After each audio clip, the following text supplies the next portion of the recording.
নমস্কার বন্ধুরা, আজকে আমি শেয়ার করব বাড়িতে তৈরি চালের সুজি কিভাবে বেবিদেরকে খাওয়ানো যাবে। এইটা আমি বাড়িতেই সুজিটা বানিয়েছিলাম। তার জন্য নিয়ে নিচ্ছি প্রথমে সেরেলাক্সের চামচের 1 চামচ সুজি আর দিয়ে দিচ্ছি 1 কাপ জল। দুটোকে ভালোভাবে মিক্সড করে নিতে হবে।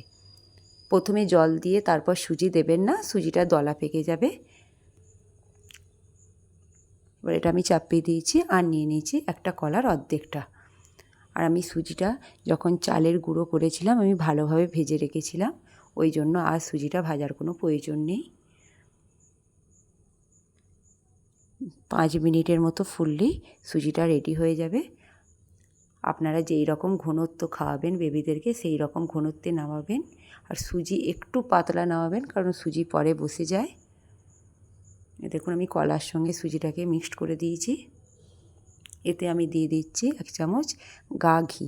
ডক্টররা বলেন 7 মান্থ বয়স থেকে বেবিদেরকে গা ঘি দেওয়া প্রয়োজন ওদের ব্রেন ডেভেলপমেন্টের জন্য। দেখুন খাবারটা দেখেই মনে হচ্ছে এটা আমার মেয়ের খুবই পছন্দ হয়েছে।